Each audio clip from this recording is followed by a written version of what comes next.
Olá, tudo bem? Hoje nós vamos falar sobre a AP do sétimo ano. Vou ler aqui com vocês todas as questões, tá bom? Sobre a AP do sétimo ano. Então, fica atento aí. Aqui a primeira parte, vocês já conhecem, né? Então, a avaliação do processo, avaliação em processo do sétimo ano, segundo bimestre, ok? Então, veja lá, primeira parte das respostas. Temos aqui, então, questão 1. Questão 1. Na reta numérica, está representado o intervalo dos números inteiros entre -7 e 9. Nós vimos isso já, né? Em aulas passadas. Então, vocês vão ver. Os pontos Z, T e U estão representados na reta, respectivamente, os números inteiros. Então, você tem 0 e 1 ali na reta numérica, né? E ele está sendo contado de 1 em 1. Então, fica muito mais fácil. E aí, você vai colocar o que é respectivamente. Primeiro o Z, depois o T, depois o U, ok? Então, você vai observar quais são os valores. Lembrem-se que o 0 é o marco inicial, né? O 0 para trás são números negativos. E lembre-se que não começa do 10. Começa do -1. -0, -1, -2, -3, tá?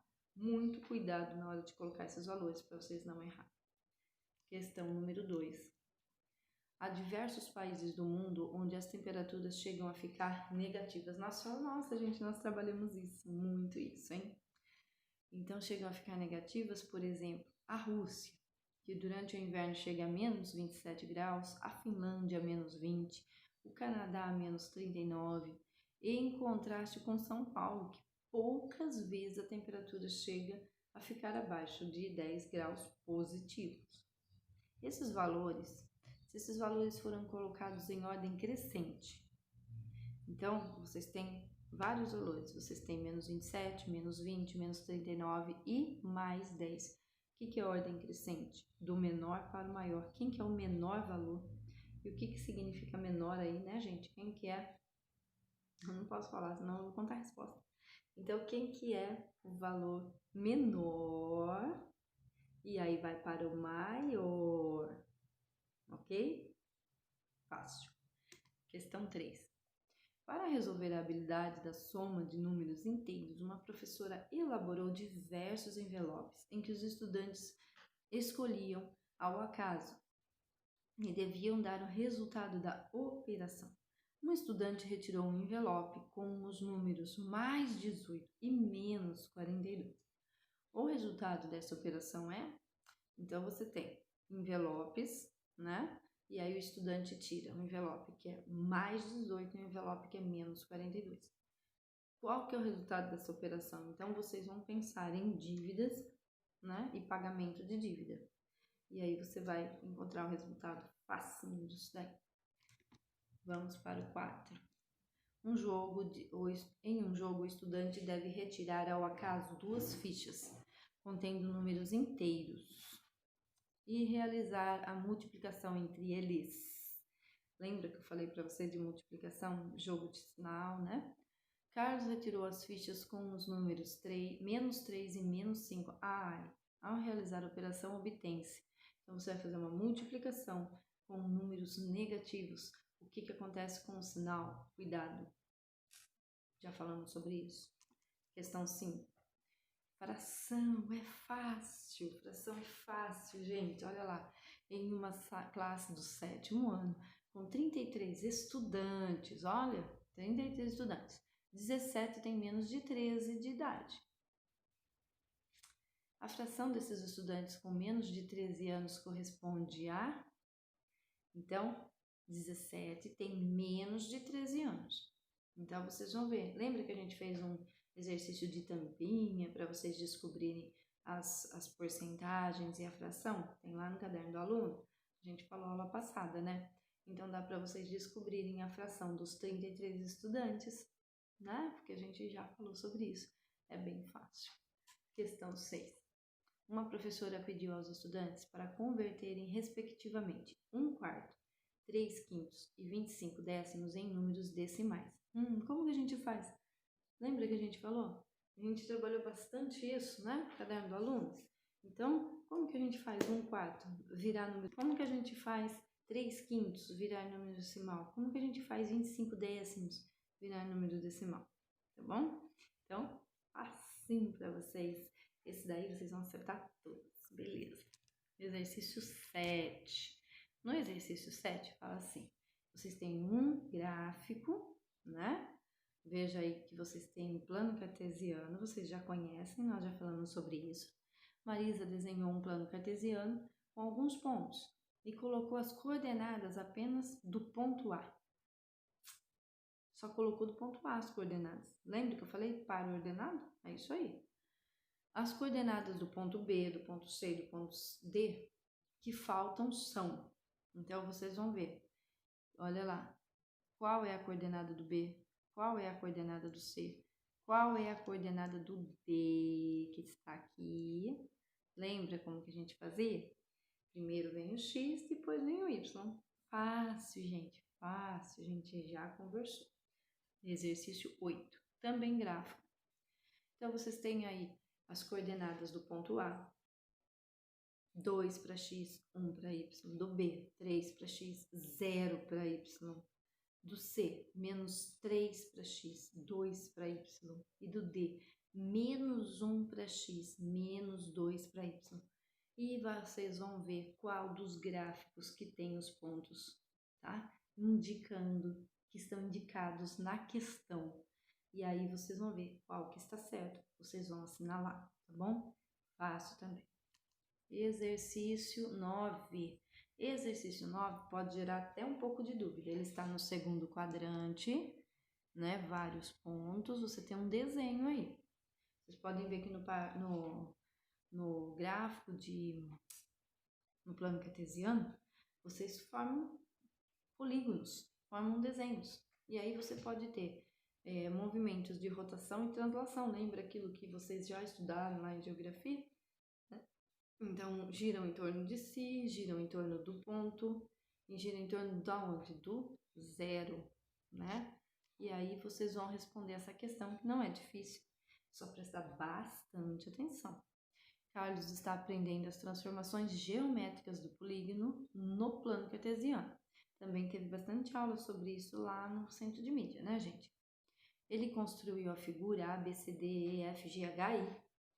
E depois fez algumas transformações. Observando o plano cartesiano em relação ao ABCDFGHI, concluiu-se que sua simetria... O que é simetria, gente?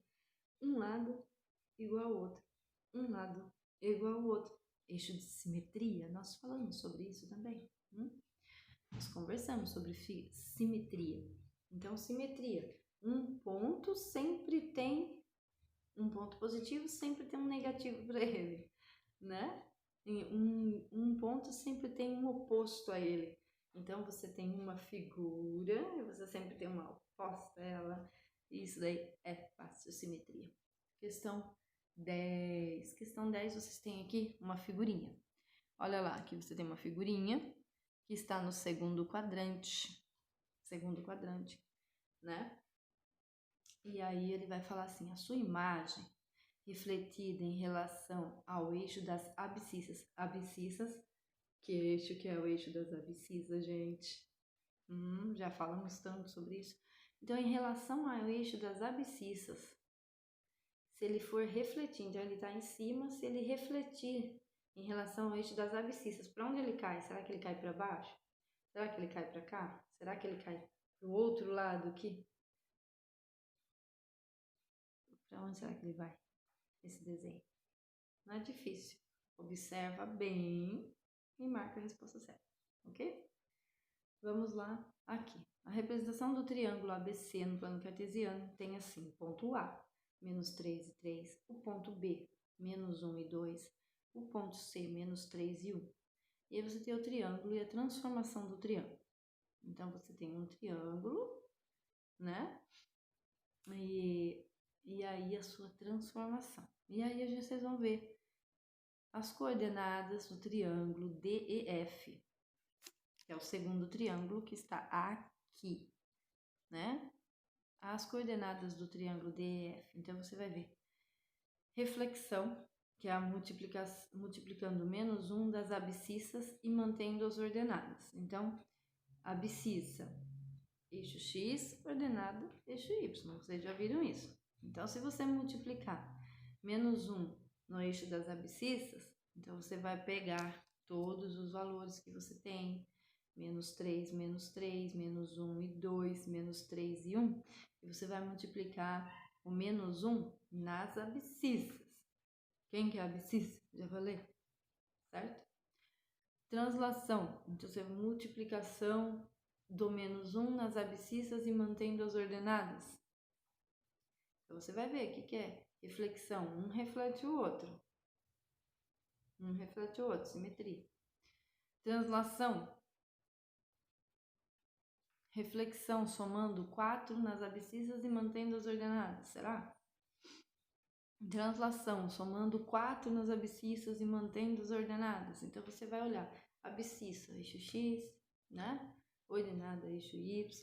O que ele está mandando fazer, você faz e você vai observar se a figura D e F vai ficar com as mesmas ordenadas que ele está mandando ali, né? Não dá para fazer, mas vocês podem fazer com muito cuidado para não errar essa questão. 11. Questão 12, translação. Então, a questão translação, reflexão e rotação são transformações que podem ser obtidas em polígonos no plano cartesiano, fazendo algumas operações específicas em suas coordenadas. Coordenadas, vocês já sabem o que é.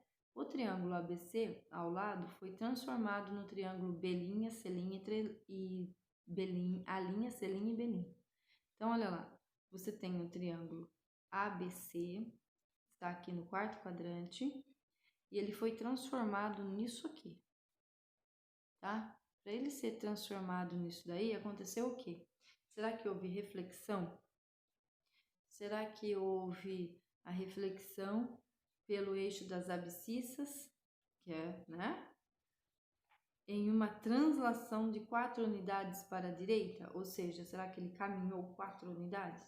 Uma reflexão ao eixo das abscissas, né? Então, a abscissa sempre vai ter, porque ele vai estar sempre acima do eixo X, né? Uma reflexão através de 4 unidades para a esquerda, né? Então, veja para onde que ele está indo. Uma reflexão pelo eixo das ordenadas. E uma translação de 4 unidades acima. Uma reflexão pelo eixo das ordenadas e uma translação pelas 4 unidades abaixo. Pensa bem, né, gente? Só pensar ali com cuidado que também não é difícil isso daí, tá bom? Questão 13. Questão 13, fração. Esse vocês gostam, né? Uma fábrica de laticínio armazenou 3 lotes diferentes de iogurte. Os lotes possuem as mesmas quantidades de produtos. Uma grande rede de mercados comprou 3/5 do primeiro lote, 7/15 do segundo e 1/2 do terceiro. A ordem crescente dessa fração. Então, como que você descobre, né? Quem que vem primeiro, quem que vem segundo, quem que vem terceiro? Como que você descobre? Crescente, né, gente? O que é crescente? Vai crescendo.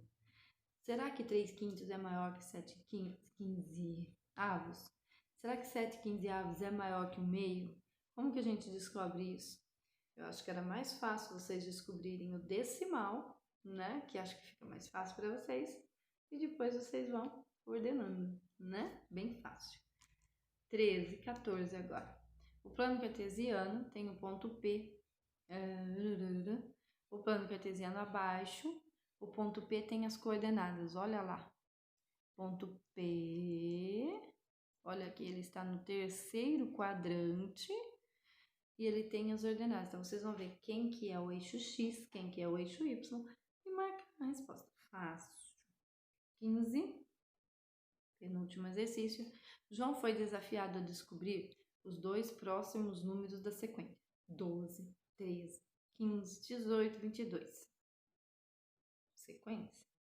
Esses números são, então tem alguma coisa aí? Tem alguma coisa aí que é parecido, que é igual.